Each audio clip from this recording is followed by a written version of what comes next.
멸망의 인침.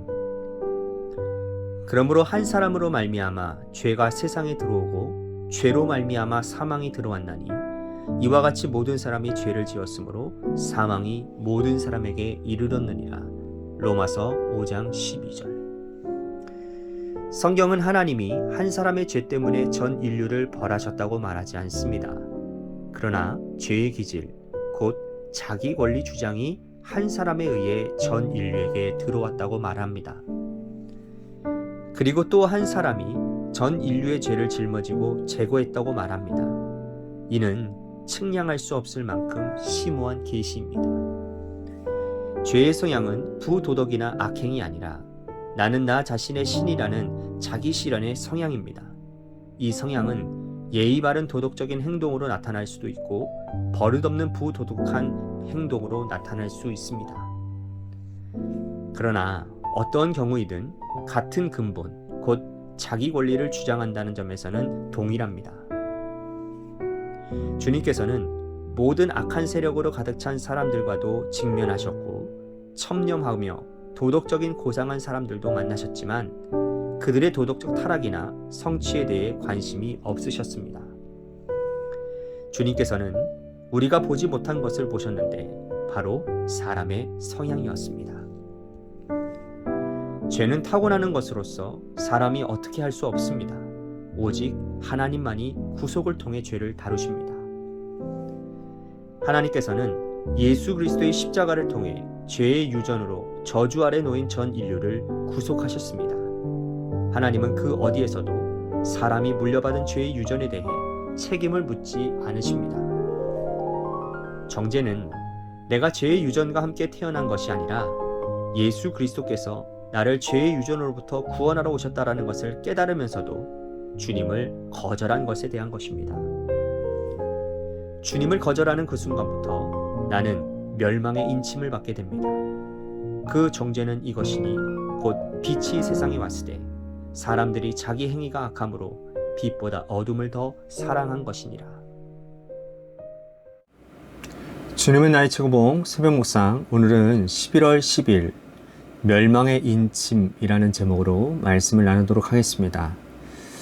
챔버스는요, 아담의 범죄를 자기 권리 주장이 한 사람에 의해서 전 인류에게 들어왔다라고 말을 합니다.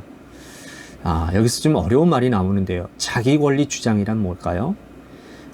자기가 자기 인생의 주인됨을 주장하는 것을 말합니다. 우리의 인생의 주인은 하나님이시잖아요. 그죠?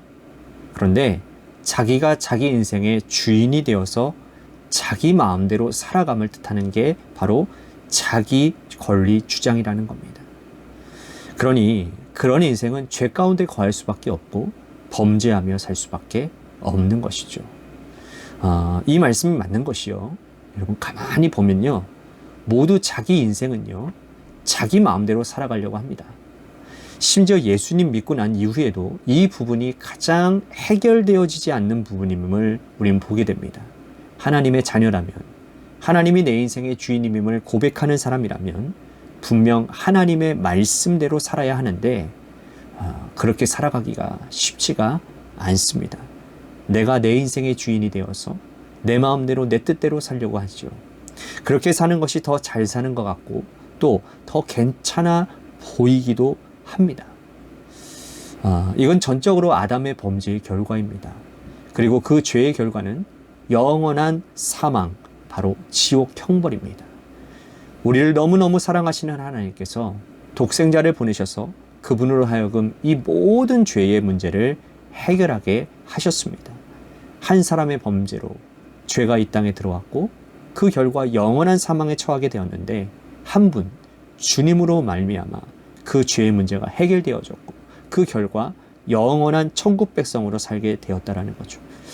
챔버스는요, 죄의 성향에 대해서 이렇게 말을 합니다. 죄의 성향은 부도덕이나 악행이 아니라 나는 나 자신이 신이라는 자기 실현의 성향이라고 말을 합니다. 이러한 성향은 예의 바른 도덕적인 행동으로 나타날 수도 있고 또 버릇없는 부도덕적인 행동으로 나타날 수 있는데 어떤 경우든지 간에 같은 근본, 곧 자기의 권리를 주장한다는 점에서 동일하다는 겁니다. 그렇습니다. 예의 바르게 행동하든 버릇없게 행동하든 그 근본적인 마음은 같습니다. 다 자기가 주인이 되어 자기를 위해 산다라는 거예요. 표현이 다를 뿐 그 근본적인 마음은 동일하다라는 거죠. 그래서 요한복음 2장 23절 이하에 보면 예수님께서 많은 이적을 행하실 때에 그 행하시는 표적을 보고 많은 사람들이 그의 이름을 믿었으나 예수님이 그들에게 자신의 몸을 의탁하지 않았다라고 말씀을 합니다. 왜냐하면 친히 모든 사람들을 아시기 때문이라는 거예요. 다시 말해서 사람의 성향을 누구보다도 잘 아시는 주님이기에 그들에게 자신을 맡기지 않으셨다라는 것이죠.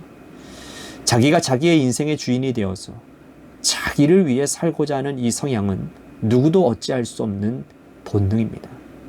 이 본능은 사람이 다스릴 수 있는 부분이 아니에요. 그래서 체모스는 죄는 타고나는 것으로서 사람이 어떻게 할 수 없다라고 말을 합니다.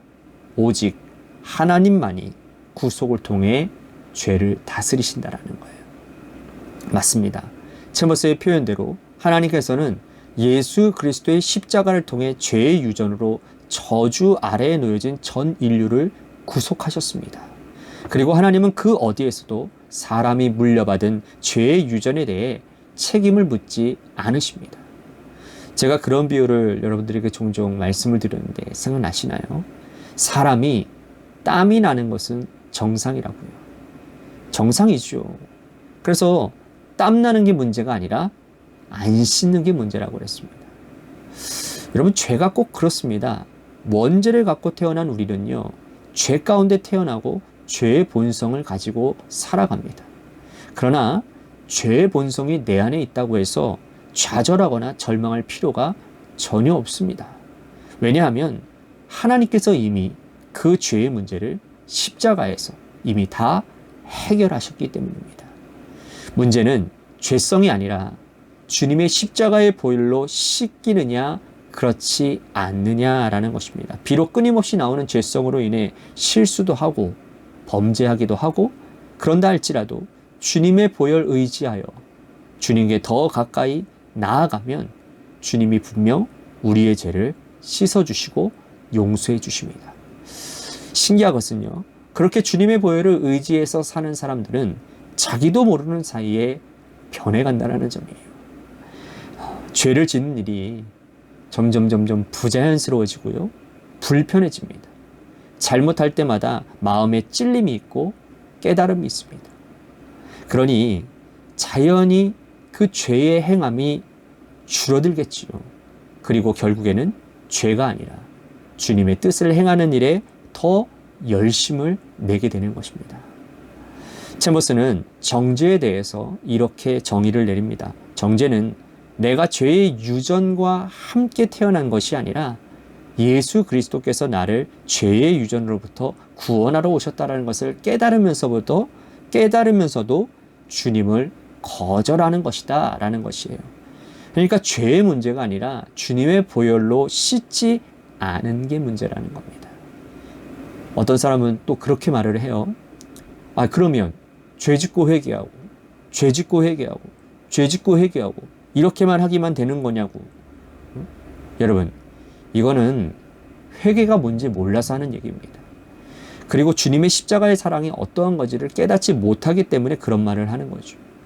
진짜 주님의 사랑을 깨달았다면, 그리고 참된 회개의 자리로 가본 사람이라면 그 과정이 여러분 얼마나 힘들고 가슴 아픈 일인지를 잘 압니다. 그리고 그 은혜로 변화되기에 그런 죄의 반복을 하라고 해도 할 수 없는 거죠. 제머스가 묵상 마지막에서 이런 무서운 말을 하고 있습니다. 주님을 거절하는 그 순간부터 나는 멸망의 인침을 받는다고요. 여러분, 멸망의 인침. 말만 들어도 섬뜩하지 않습니까? 바라기는 우리 모두가 주님 앞에 서는 그날까지 주님의 보혈 의지하여 살아가는 인생들이 되시기를 소망하겠습니다. 그래서 주님의 그 놀라운 은혜 가운데 보혈로 씻김 받고 주님 안에서 참된 자유함을 맛보며 이 땅에서부터 작은 천국을 누리며 살아가시는 귀하고 복된 인생들이 되시기를 주님의 이름으로 간절히 축복하겠습니다. 아멘.